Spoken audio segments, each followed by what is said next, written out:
Bueno, y este es el contexto, ¿no? Dos ejemplos claros, prácticos del uso del Bitcoin, de las criptomonedas en la Argentina. Una realidad que parecía que no iba a llegar a nuestro país, pero está y es práctico también de utilizar. Bueno, parece que sí. El Salvador, como país americano, ya la ha implementado y en Europa acaban de aprobar una ley de regulación de este tipo de monedas. El debate ya está instalado también en nuestro país y de eso vamos a hablar con Ignacio Carballo, quien es economista y director de Ecosistema Fintech. Le damos la bienvenida, Ignacio. Muy buenas tardes, ¿cómo le va? Hola, ¿cómo están, chicos? ¿Qué Muy tal? bien, gracias por la invitación. ¿Cómo va, Ignacio? ¿Cómo estás? Bueno, la pregunta es ¿regular o monitorear el uso de las criptomonedas en la Argentina?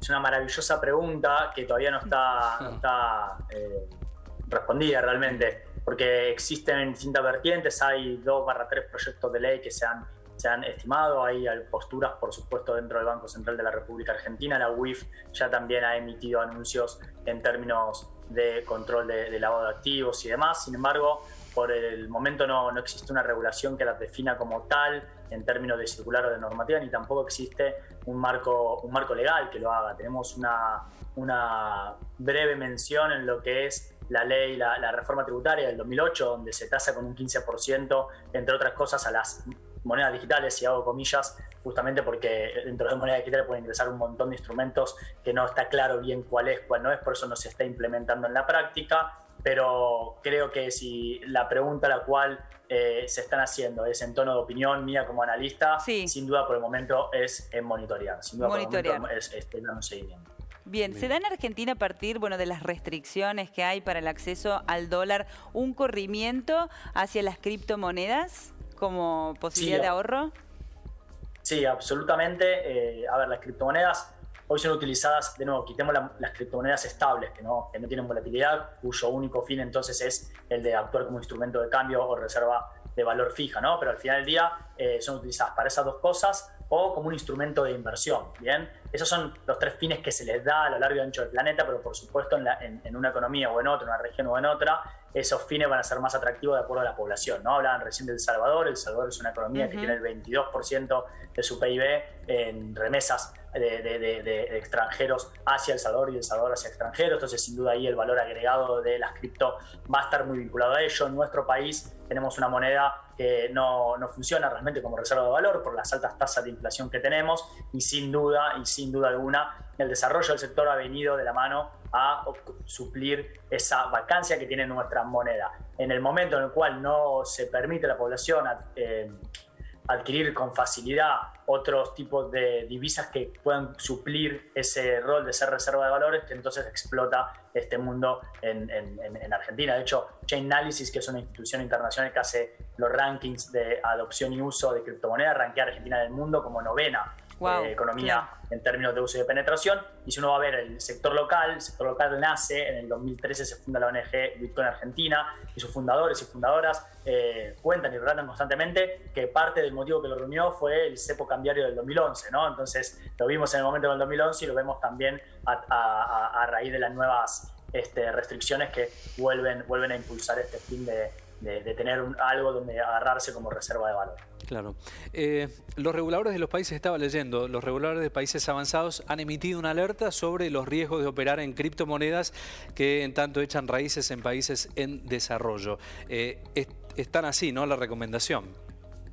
Acá también el Banco Central de la República Argentina realizó también una alerta hace no mucho atrás, creo que fue un mes y medio, 2 meses y medio atrás. En alguna instancia también lo que es el Ministerio de Hacienda había subido un video explicando las criptomonedas, después lo dieron de baja. Bueno, hasta ahora las posturas mayoritarias han sido la de las alertas. Después en otras partes del mundo sin duda tenemos regulaciones específicas en torno a, de nuevo, al lavado de dinero, financiamiento del terrorismo o cualquier otro tipo de actividad ilícita que recaería en este caso de Argentina en la UIF o de Gafi a nivel internacional. Y por supuesto también, de nuevo, marcos legales como el reciente caso del Salvador, que de nuevo todavía está haciendo que el mundo lo vea, o el día de hoy creo que se anunció la República de Ucrania en Europa, que también al parecer han presentado un proyecto para hacer legal de nuevo el Bitcoin, ¿no? Son posturas, todas son diversas, pero todas hoy se hacen esta misma pregunta: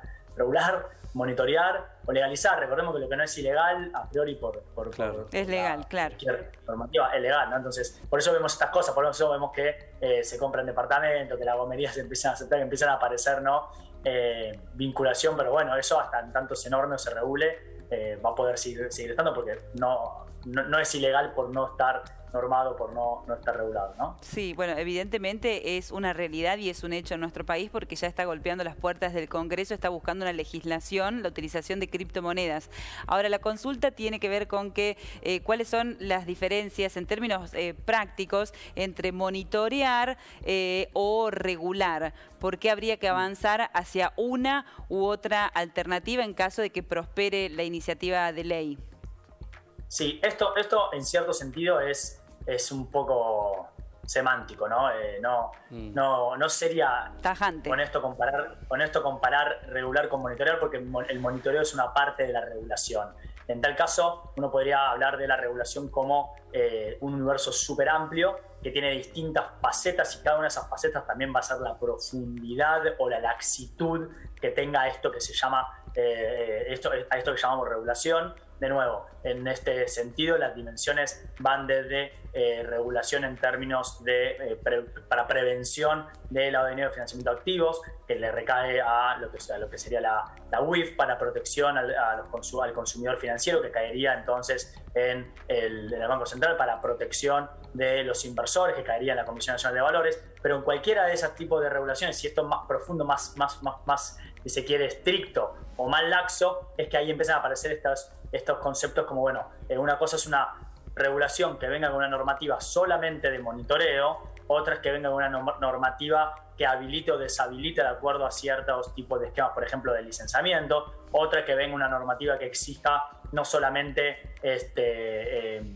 que marque no solamente el andar de este sector, de nuevo, cuáles son los límites, hasta dónde se puede ir, hasta dónde no se puede ir, sino que también exija cosas, ¿no? Como por ejemplo capitales mínimos o distintos tipos de instituciones que aumentan los costos de las instituciones que quieran participar de este sector. Todo eso, todas estas cosas son regulaciones. Ahora, cuando alguien dice, bueno, real, no queremos regular, queremos monitorear, lo que quiere decir es que un poco es como atajarse y decir, bueno, todavía no vamos a querer exigir nada, no vamos a poner, simplemente queremos tener transparencia y poder ver lo que está pasando. Claro. Y a mí me parece que eso es de piso lo que tendría que suceder, no solamente con el sector cripto, con cualquier tipo de sector que involucre, de nuevo, riesgos a los consumidores financieros, riesgos a los inversores o riesgos de lavado de activos y de financiamiento del terrorismo. En ese sentido, de nuevo, el monitoreo muchas veces, lamentablemente en nuestro país, ha sido la primera puerta a que después vengan regulaciones tributarias o regulaciones en términos de exigencia de capital, de exigencia de condiciones que hacen que, de nuevo, un sector se desarrolle más lento o directamente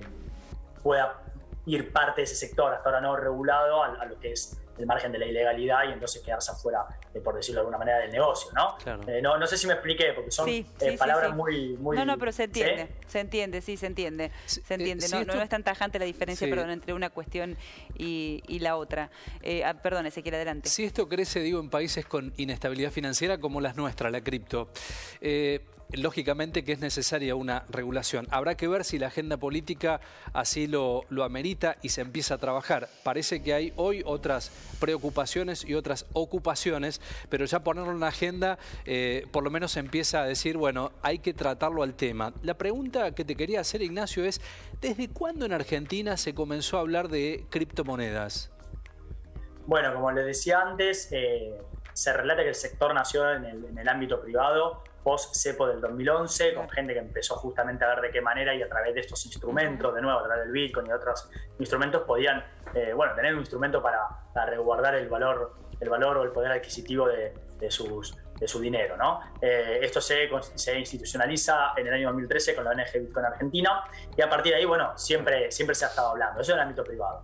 En el ámbito público, y esto sí me parece que es importante porque y va un poco en relación a esta pregunta, regular o monitorear, ¿no? de nuevo, hay dos tipos de regulaciones, tributarias, todas las que les transmitía recién, pero también me parece que es importante que diferenciemos lo que es una regulación con fuerza de ley y una regulación simplemente a través de normativas o circulares. Eso me parece que es fundamental, porque los players que toman las decisiones de hacer una u otras cosas son poderes distintos dentro de nuestro Estado. Bien, el Poder Ejecutivo es el que a través del Banco Central, Superintendencia de Seguro de la Nación o CNB estará normando y marcando la regla del juego de tal o cual cosa. Ahora, el Congreso emite una ley, claro, y esa ley después haría que entonces tenga que el Ejecutivo ejecutar justamente la normativa que cumpla con los fines y el espíritu de esa ley.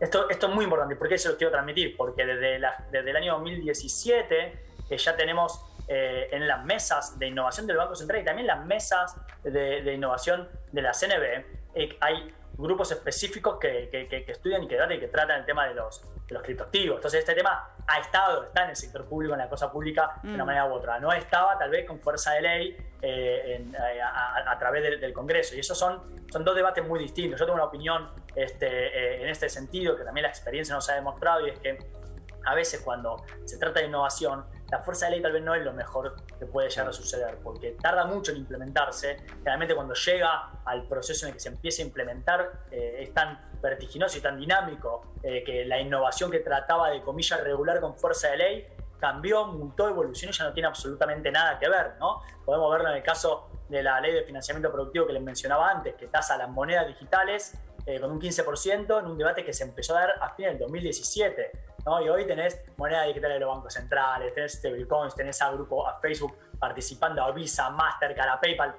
Es otro mundo los debates que se dieron, todavía no llega, ¿no? Entonces, me parece que en ese sentido, al respecto a tu pregunta, sector privado, primer cepo, y en términos públicos está hace rato ya en la agenda de los debates en torno a la innovación, ¿bien? Y desde el ámbito financiero. Bien, Ignacio, muy claro como siempre. Un gran abrazo, gracias por el tiempo. Muchas gracias a ustedes por la invitación. Hasta luego. Un abrazo, hasta cualquier momento.